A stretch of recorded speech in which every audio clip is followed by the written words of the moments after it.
Episode 22 a new teacher a new ally. Bijapur magic college लौटने के बाद आकाश ने अपने कई सारे प्लान्स बना रखे थे, जिसमें से उसने पहले प्लान की तैयारी तो कर ली थी और आदर्श को साथ में ट्रेनिंग के लिए मन लिया था। अब आकाश को किसी चीज की चिंता थी तो वो सिर्फ बीजापुर पर होने वाले हमले के बारे में जानकारी इकट्ठा करने की थी। ओल्ड मैन आकाश ने अपनी मेमोरीज को आकाश को गिफ्ट के रूप में दिया था, पर ये गिफ्ट आकाश के लिए मुसीबत ना बन जाए इसका भी इंतजाम उसने बखूबी कर दिया था। ओल्ड मैन आकाश ने अपने मेमोरीज को कई हिस्सों में बांट दिया था, जिसकी वजह से सही समय आने पर ही आकाश उन हिस्सों को वसा कर सकता था। ओल्ड मैन आकाश ने मेमोरीज के हिस्सों में अपना कॉन्शियस के हिस्सों को भी अपने मेमोरीज फ्रेगमेंट में जोड़ दिया था, जो आकाश को गाइड करता था कि किस इवेंट को आकाश को बदलने की कोशिश नहीं करनी चाहिए, क्योंकि अगर उन इवेंट्स में कुछ ज्यादा छेड़छाड़ हुई तो टाइमलाइन में गड़बड़ी आ सकती है। आकाश को ये सब मालूम था, इस वजह से वो ये तो जानता था कि बीजापुर सिटी पर हमला होने वाला है, पर ये हमला कैसे और कब होगा इसके बारे में उसे कोई जानकारी नहीं थी। इसलिए आकाश क्लास खत्म होने के बाद लाइब्रेरी आया था, जिससे उसे कुछ चीजों के बारे में जानकारी मिल सके, जैसे कि Hunter union, research union, black society और बीजापुर के आसपास रहने वाले डेमन बीस्ट। आकाश ने इन जानकारियों को पढ़ते हुए एक शॉकिंग बात पता चली। दीक्षा ने आकाश को बताया था कि ब्लैक सोसाइटी अपनी शक्तियां बढ़ाने के लिए इल्लीगल तरह के मैजिक का इस्तेमाल करता है, पर किताबें पढ़ने के बाद आकाश को पता चला कि ब्लैक सोसाइटी कोड आमसी ऑर्गेनाइजेशन नहीं, बल्कि वर्ल्ड की एक बहुत खतरनाक टेररिस्ट ऑर्गेनाइजेशन है, जो अपने फायदे के लिए लोगों को मारती है और जिंदा इंसानों का इस्तेमाल अपने मैजिकल शक्तियों को बढ़ने के लिए करती है। इसी तरह आकाश को ये पता चला कि इस दुनिया की हंटर यूनियन उसके दुनिया के प्राइवेट डिटेक्टिव ग्रुप जैसी है, जिसे आम आदमी फीस देकर हायर कर सकता है, अपना काम करवा सकती है। उसी तरह एनफोर्समेंट यूनियन इस दुनिया की पुलिस जैसी है, जो ग्राउंड लेवल पर लोगों की सुरक्षा का काम करती है और कानून व्यवस्था को लागू करवाने का काम करती है। रिसर्च यूनियन इस दुनिया की साइंटिस्ट ऑर्गेनाइजेशन है, जो मैजिक से जुड़े नए नए डिस्कवरी का खोज करती है। आकाश तो ऐसा है, पर मुझे ये समझ नहीं आ रहा कि बीजापुर तो देश का एक छोटा सा शहर है, तो ऐसे छोटे से जगह पर कोई हमला क्यों करेगा? आखिर ऐसी जगह पर हमला कर लोगों को क्या मिल सकता है? आकाश, क्या है इस छोटे से शहर का राज? लाइब्रेरी के इतने से जानकारी से मुझे कुछ समझ नहीं आने वाला। मुझे जल्द से जल्द पता करना होगा कि इस शहर पर हमला क्यों होने वाला है और इसके पीछे किन लोगों का हाथ है। आकाश को ये शक तो था कि शायद शहर पर हमला ब्लैक सोसाइटी के लोग करने डाले हैं, पर ब्लैक सोसाइटी के लोग शहर पर हमला क्यों करेंगे और इस छोटे से शहर से उन्हें क्या हासिल होगा, ये समझ नहीं आ रहा। ब्लैक सोसाइटी एक वर्ल्ड लेवल टेररिस्ट ऑर्गेनाइजेशन है। ऐसे छोटे से शहर पर बिना किसी मकसद के तो ये लोग हमला नहीं करेंगे। आकाश को जहाँ तक याद था, उसके दुनिया में तो टेररिस्ट बहुत बड़ी प्लानिंग के साथ हमला करते थे और उनके हर हमले में कोई न कोई मकसद जरूर होता था, जिससे वो पूरे देश में अशांति ला सके। आकाश, खैर छोड़ इन सब बातों के बारे में सोचने से कोई फायदा नहीं होने वाला। अभी मुझे अपनी शक्तियों को बढ़ाने के बारे में सोचना चाहिए। मुझे अगर सब बातों के बारे में पता भी चल गया तो भी इसका कोई फायदा नहीं। बिना ताकत के मैं न कुछ बदल सकता हूँ और न ही लोग मेरी किसी बात पर भरोसा करेंगे, और अगर मैं इसी तरह लोगों को फ्यूचर के बारे में बताता फिरा तो एक न एक दिन मैं जरूर मुसीबत में पड़ जाऊंगा। आगे आने वाले कुछ महीनों में आकाश ने अपने शेड्यूल के हिसाब से डेली मैजिक साधना करता और एग्रीमेंट के मुताबिक आकाश और आदर्श रोज 2 घंटे फिजिकल प्रैक्टिस करते, जिसमें वो रनिंग, फ्लेक्सिबिलिटी और रेफ्लेक्सेस को शार्प करने की प्रैक्टिस करते। ट्रेनिंग के बाद आदर्श आकाश से खूब कंप्लेन करता कि अब इन ट्रेनिंग सेशन को रोक देते हैं, पर किसी भी दिन आदर्श ने ट्रेनिंग सेशन मिस नहीं किया। आदर्श हांफते हुए, आकाश भाई, क्या मुझे इस ट्रेनिंग सेशन से 1-2 दिन की छुट्टी नहीं मिल सकती? आकाश, रोबिन अब ये नौटंकी बंद कर। शुरुआत के कुछ दिनों तक तुझे दिक्कत होगी, मुझे भी दिक्कत होती है, पर एक बार आदत बन जाए तो ये सब ट्रेनिंग तो चुटकियों में कंप्लीट कर सकता है। आदर्श, पर भाई ये सब हम लोग कर क्यों रहे हैं? आपने कहा था कि इससे मैजिक कल्टीवेशन में फायदा होगा, पर मुझे तो कोई फर्क महसूस नहीं हो रहा। उल्टा ट्रेनिंग खत्म होने के बाद शरीर ऐसा दर्द करता कि कुछ करने का मन ही नहीं करता। मेडिटेशन में बैठना तो दूर की बात है।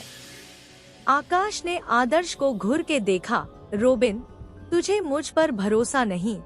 मैंने कहा ना कि शुरुआत के कुछ दिनों में दिक्कत होगी, पर धीरे धीरे तू इसे एडजस्ट कर लेगा और फिर ये फिजिकल ट्रेनिंग तेरे मैजिक कल्टीवेशन को अफेक्ट करने की जगह तुझे फायदा देगी। आदर्श ने रोनी सूरत बनाते हुए कहा, ठीक है आकाश भाई, आप जो कहेंगे मैं आपकी सारी बात मानूंगा। आदर्श कितनी भी रोनी सूरत क्यों ना मन ले और कितने भी बहाने क्यों ना कर ले, उसकी किसी बात का आकाश पर कोई असर नहीं पड़ने वाला था। आदर्श आकाश को अपने बड़े भाई जैसा मानता था और इसलिए उसे आकाश की हर बात पर भरोसा था। आदर्श जानता था कि आकाश उसके भलाई के लिए ही ये सब बात कर रहा है, इसलिए वो कितना भी थकावट क्यों न हो जाए, पर वो एक भी दिन ट्रेनिंग सेशन मिस नहीं करता था। ऐसे ही आकाश और आदर्श को ट्रेनिंग करते हुए 1 महीना बीत गया और अब आदर्श को भी इस फिजिकल ट्रेनिंग के फायदे समझ आने लगे। अब आदर्श को फिजिकल ट्रेनिंग करने में उतनी परेशानी नहीं होती थी जितनी पहले होती थी, और वो पहले से ज्यादा अपने आप में एनर्जी महसूस करने लगा और ध्यान लगते वक्त भी वो जल्द ही शांतचित्त की स्थिति में पहुंच जाता था और दूसरों से थोड़ी ज्यादा देर तक मैजिक कल्टीवेशन कर पाता था। ऐसे ही स्कूल के एक दिन आदर्श उछालता कूदता हुआ आकाश के पास आया और बोला, आकाश भाई, आपको मालूम है अब मैं अपने 8 स्टार्स को बिना किसी परेशानी के कंट्रोल कर सकता हूँ।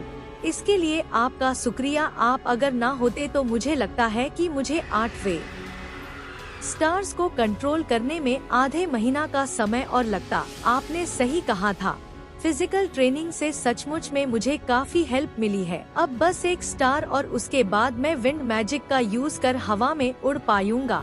आकाश ने उछलते कूदते हुए आदर्श को देखा और उसकी खुशी देख आकाश के भी चेहरे पर एक स्माइल आ गई। आकाश ने आदर्श से धीरी आवाज में कहा, शाबाश मेरे भाई, बढ़िया काम किया तुमने। मैं सोच रहा था कि ट्रेनिंग सेशन को थोड़ा और सख्त बनाया जाए। मुझे अब ये ट्रेनिंग सेशन थोड़ा बोरिंग लग रहा। अब ये ट्रेनिंग सेशन इतना चैलेंजिंग नहीं रहा, इसमें कुछ मजा नहीं आ रहा। क्या कहते हो तुम? आकाश की बात सुनकर आदर्श का हंसता खेलता चेहरा किसी गुब्बारे की तरह पिचक गया, जिसे देख आकाश जोर जोर से हंसने लगा। आदर्श, आप मजाक कर रहे हो ना आकाश भाई? आकाश, मैं मजाक क्यों करूँगा रोबिन, मैंने बहुत पहले से ही सोच लिया था कि जब तू अपने 8वें स्टार को कंट्रोल कर लेगा तो अपने ट्रेनिंग सेशन में थोड़ा सा चेंज कर लेंगे। आदर्श, पर आप ये बात कुछ दिन बाद भी तो बता सकते थे। मैं अभी अपने 8वें स्टार को कंट्रोल करने की खुशी मना ही रहा था कि तभी आपने मेरे सारी खुशी पर पानी फेर दिया। आकाश, ठीक है बाबा, ट्रेनिंग सेशन से तेरी 2 दिन की छुट्टी। मुझे थोड़ा टाइम तो लगेगा ट्रेनिंग प्लान बदलने में और ट्रेनिंग के लिए कुछ सामान का इंतजाम करने में, इसलिए तब तक तू छुट्टी मना सकता है। आकाश की बात सुनकर आदर्श की खुशी का ठिकाना ना रहा और वो खुशी के मारे उछलने लगा।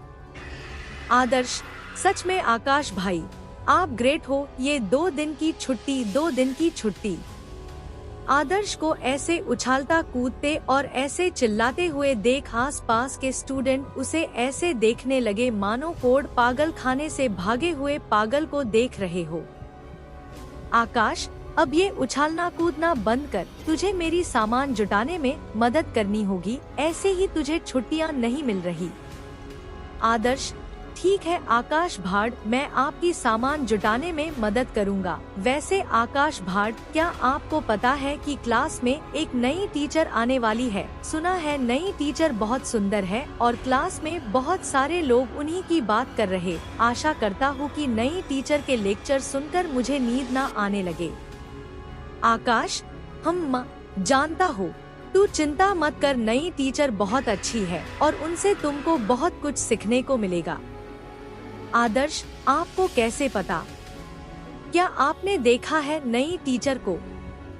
आकाश ने झुंझलाते हुए कहा, तू कितने सवाल पूछता है रोबिन।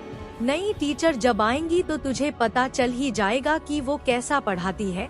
आकाश ने ओल्ड मैन आकाश की मेमोरीज में देखा था कि ये नई टीचर जिनका नाम अंबिका पाठक था, उन्होंने ओल्ड मैन आकाश की बहुत मदद की थी और वो दिल की बहुत अच्छी है। उन्होंने ओल्ड मैन आकाश को मैजिक के इस्तेमाल के नए नए और अलग अलग तरीके सिखाए थे। आकाश, खैर छोड़ रोबिन, तू ये सब मत सोच। तुझे अगली क्लास में अच्छे से ध्यान देना होगा क्योंकि आज की क्लास इम्पोर्टेंट होने वाली है। डिंग डिंग। जैसे ही कॉलेज की घंटी बजी, अगली क्लास का टाइम हो गया और सारे बच्चे नई टीचर का वेट करने लगे। कुछ ही देर में क्लास में नई टीचर ने एंट्री मारी। नई टीचर की उम्र कुछ 20 से 22 ही होगी, जो क्लास के बच्चों के लिए थोड़ा अलग था क्योंकि कॉलेज में ऐसे यंग टीचर की संख्या एकदम ना के बराबर थी और जो थे भी वो सारे जेंट्स टीचर थे। पहली बार इन बच्चों ने इतनी यंग फीमेल टीचर को देखा था। कुछ मेल स्टूडेंट्स के लिए ये नई खूबसूरत टीचर किसी परी से कम नहीं थी। लड़कियां को भी कर नई टीचर की सुंदरता देख काफी जलन हो रही थी।